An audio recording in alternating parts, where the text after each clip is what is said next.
नमस्कार, welcome to my channel. मैं हूँ मनीषा। दोस्तों, आज की वीडियो अमावस्या तिथि से संबंधित है। वर्ष 2022 में भादो मास की जो अमावस्या तिथि है वह हमें कब मनानी है, अमावस्या तिथि की शुरुआत कब से हो रही है, कब होगी समाप्त, इस दिन का महत्व क्या है, भादो मास की अमावस्या तिथि पर हमें किस देवी देवता की पूजा करनी चाहिए और अमावस्या तिथि किसके नाम समर्पित होती है, इस दिन क्या क्या शुभ कर्म हमें ज़रूर करने हैं और भूल कर भी क्या क्या चीज़ें नहीं करनी है। बहुत सारी महत्वपूर्ण बातें आज की इस वीडियो में हम आपके साथ शेयर करने वाले हैं, तो वीडियो पर आप अंत तक बने रहें जिससे सभी जानकारी प्राप्त करके भी आप इस अमावस्या तिथि का लाभ उठा सकें। और दोस्तों, अमावस्या तिथि की संबंधित बहुत सारी वीडियो और बहुत सारे उपाय मैंने आपको पहले भी दी हैं। यदि आपने अभी तक वो नहीं देखा है तो प्लीज़ आप ज़रूर चेकआउट करें और वीडियो सब्सक्राइब करना ना भूलें जिससे आने वाली वीडियो की नोटिफिकेशन आपको सबसे पहले मिले। और दोस्तों, यदि वीडियो हेल्पफुल लगती है तो प्लीज़ अपने फैमिली फ्रेंडों में शेयर करना ना भूलें और लाइक करना तो बनता ही है। चलिए देर न करते हुए वीडियो की शुरुआत करते हैं। दोस्तों, जो भादो मास की अमावस्या तिथि होती है इसे पिठौरी अमावस्या के नाम से भी जाना जाता है और कुशाग्रहणी अमावस्या। तो मैं आपको पहले कुश दिखाना चाहूँगी। ये है कुश घास। अभी भादो मास की षष्ठी तिथि पर इसी कुश घास की पूजा सभी सुहागन स्त्रियों ने अपने संतान की दीर्घ आयु के लिए, उज्जवल भविष्य के लिए व्रत रखती हैं और बिना जोता हुआ अनाज खाकर इस दिन का व्रत करती हैं। तो इसलिए ये कुश घास अपने आप में बहुत ही शुभ होती है। इसे आप अपने घर में लगा भी सकते हैं और कुश घास की पूजा की जाती है। कुश घास के अंदर कई देवी देवताओं का वास होता है, ब्रह्मा विष्णु महेश का, और कुश घास से जल की शुद्धि की जाती है। पवित्रीकरण करने के कार्य में ये कुश घास आता है। तो इसलिए आप सभी जितनी महिलाओं ने पूजा किया है इसे फेंके नहीं, इसे घर में अच्छे से रोल करके इस तरह से बांट लें और अलग अलग हिस्सों में इसे बनाकर आपको पवित्रीकरण करने के लिए आपको अपने घर में रखना चाहिए। बहुत सारे लोग क्या करते हैं ना कि इसको बस पूजा किया और दूसरे दिन आप डस्टबिन में देखते होंगे कि सभी लोगों ने फेंक दिया। यहाँ से ये जो मोटा वाला भाग है इसे कट करके हमें निकाल देना है। ये जल्दी से टूटता नहीं, इसे अच्छे से आपको कट करना है और उसके बाद आपको इसे शुद्धिकरण के काम में लेना है। जब भी आप कोई मांगलिक कार्य करते हैं, पितरों के निमित्त कोई कार्य करते हैं, तो बिना कुश के आपका ये संपूर्ण नहीं माना जाता है। तो ये भी आपको, ये देखिए मैंने तोड़ दिया।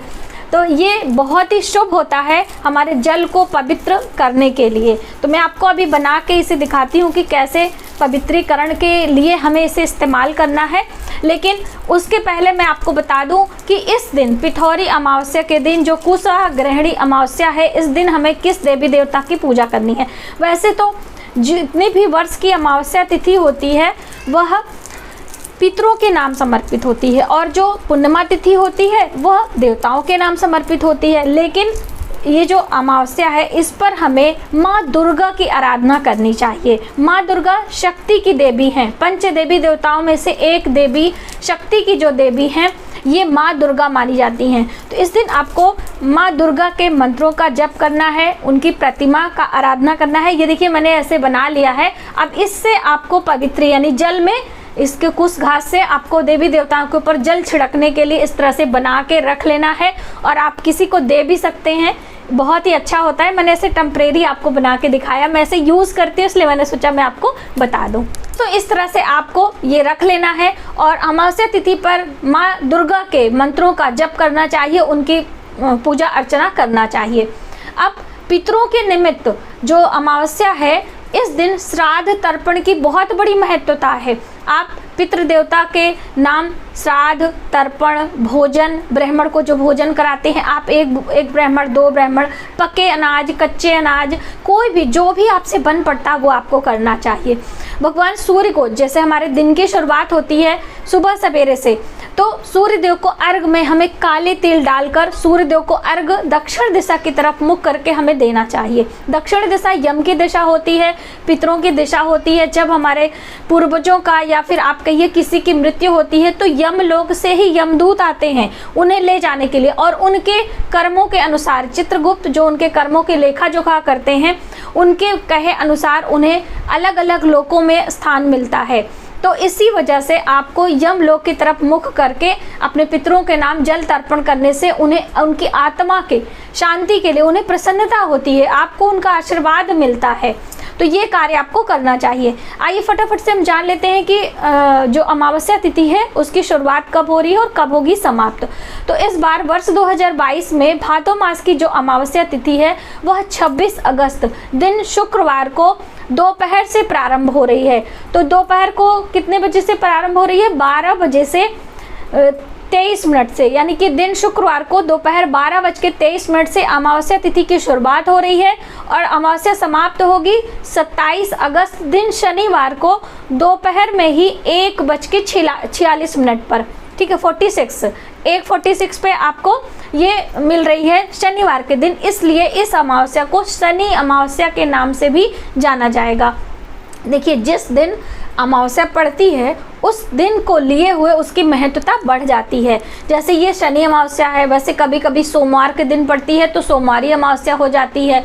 तो उस दिन भगवान विष्णु की पूजा की जाती है माता लक्ष्मी के साथ में। ठीक है, ऐसे दोस्तों ज्येष्ठ मास की अमावस्या तिथि पर वट वृक्ष की पूजा की जाती है भगवान शिव के साथ में। तो इस तरह से अलग अलग अमावस्या तिथि की अलग अलग महत्वता बताई गई है। तो आप शनिवार के दिन अमावस्या तिथि की मान्य करें। उसका कारण क्या है कि जब भी ये तो हमें सूर्योदय से प्राप्त हो रही है शनिवार के दिन, और दोपहर, देखिए जो हम पितरों के लिए पुण्य तर्पण करते हैं, उनके लिए भोजन कराते हैं, वो दोपहर का समय होता है। दोपहर के समय जब अमावस्या हमें प्राप्त होती है उसी अमावस्या का मान्य किया जाता है। अक्सर अमावस्या आपने 2 दिन सुनी होगी, लेकिन जब अपराह्न काल में अमावस्या हमें प्राप्त होती है वो अमावस्या ज़्यादा शुभकारी होती है। तो 26 अगस्त को दोपहर से तो हमें ये मिल ही रही है, यानी कि 12 बजे बाद से ये प्राप्त हो रही, अपराह्न के बाद से हमें मिल रही है। इसलिए उस अमावस्या का उतना महत्व नहीं है जितना ये शनिवार के दिन सूर्योदय के साथ लेकर अपराह्न यानी कि दोपहर बाद तक हमें ये मिल रही है 1:46 पे।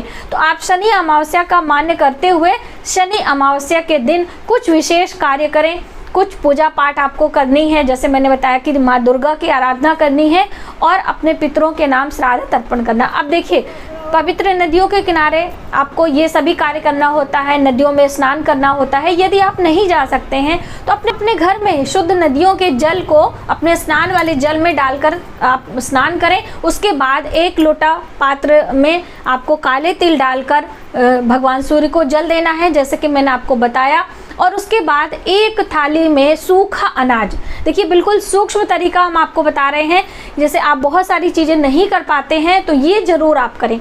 सूखा अनाज जिसमें सूखा आटा, चावल, उड़द की दाल, चने की दाल, नमक, हल्दी, कुछ सब्जियां, कुछ मिठाइयाँ, कुछ फल, जो भी आपसे बन पड़े दक्षिणा के साथ में आप रखें और एक हाथ में जल लेकर चारों ओर उसके फैलाकर और अपने पितरों का ध्यान करते हुए, हे पितृ देवता हम आपके नाम, ये सभी चीज़ें पात्र छोड़कर हम आपके नाम समर्पित करते हैं, आपको ये प्राप्त हो। ऐसा करके ये सभी चीज़ें आप ले जाके किसी मंदिर में या किसी गरीब को आप दान देते हैं तो आपके लिए बहुत ही शुभ होता। और आप ये नियम बना लें कि हर अमावस्या तिथि पर आपको ऐसा करना ही करना है।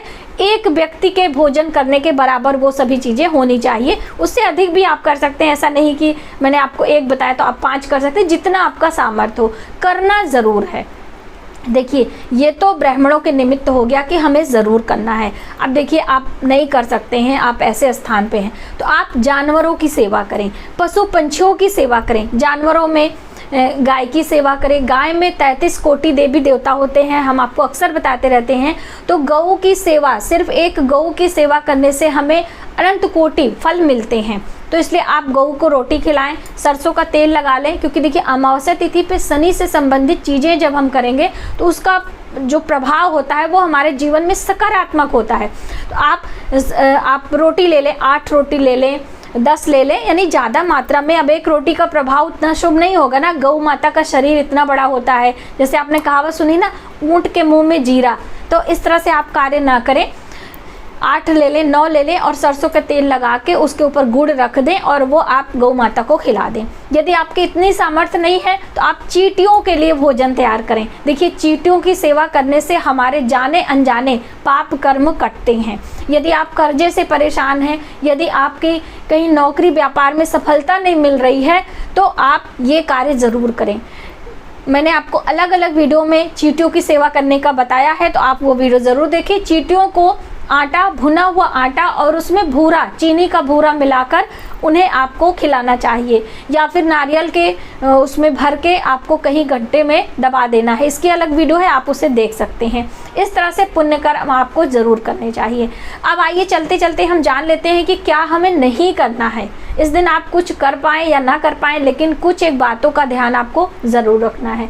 सबसे पहली बात तो आपको अपने घर में कलह कलेश नहीं करनी है। देखिए, क्लेश करने से भी हमारे जो पुण्य होते हैं उनका क्षय होता है।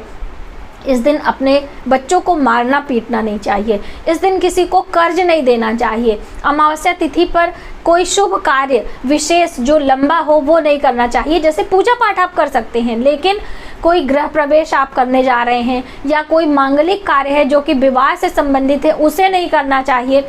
या फिर कोई बड़ा अमाउंट जहाँ पे आपका ज़्यादा धन खर्च हो रहा है, उसमें आपको पैसे नहीं लगाने चाहिए। आपका पैसा डूब सकता है। इसलिए जैसे कोई गाड़ी आप खरीद रहे हैं, कोई प्रॉपर्टी खरीद रहे हैं, तो ये चीज़ आप ध्यान रखें कि अमावस्या तिथि पर वो कार्य आप शुरुआत ना करें। और अमावस्या तिथि पर किसी को कर्ज भी नहीं देना है और कर्ज लेना भी नहीं है। जैसे लोन वगैरह सेंक्शन कराते हैं ना, वो सभी कार्य आपको नहीं करने हैं। एक दिन बाद का आप रख लीजिए, ठीक है। तो ये बहुत सारी छोटी छोटी बातें होती हैं जो कि हमें ध्यान में रखनी होती हैं। और दान क्या देना है, जैसे कि मान लीजिए आप में से बहुत सारे लोग पूछते हैं कि इस दिन क्या क्या, तो इस दिन काले उड़द की दाल या फिर खड़े उड़द या फिर सरसों का तेल, या आप इसमें लगा भी सकते हैं, थोड़ा सा लगा के और जल प्रवाह कर दें। मछलियों के लिए आप ये दे सकते हैं, किसी गरीब को दे सकते हैं, सरसों का तेल दान कर सकते हैं। इस तरह की छोटी छोटी चीज़ों का दान यदि हम अपने जीवन में समय समय पर करते हैं तो हमारे जीवन से बहुत सारी जानी अनजानी परेशानियों का विनाश होता है। तो प्लीज़ आप इन सभी चीज़ों में विश्वास करें और इन सभी कर्मों को अपने जीवन में शामिल करें, जिससे आपकी जो आने वाली संतानें होती हैं वह बहुत ही शुभ कर्म लिए हुए हों और उनका जीवन, उनका भविष्य बहुत ही अच्छा हो। तो आज की वीडियो में बस इतना ही। यदि हमारी जानकारी आपको थोड़ी सी भी हेल्पफुल लगे तो प्लीज़ हमारी वीडियो को अपने फैमिली फ्रेंडों में शेयर ज़रूर करिएगा और इस कुश घास को आप अपने घर में ज़रूर रखें। मिलते हैं एक नई जानकारी के साथ नई वीडियो में। तब तक आप अपना ख्याल रखें। जय श्री कृष्णा।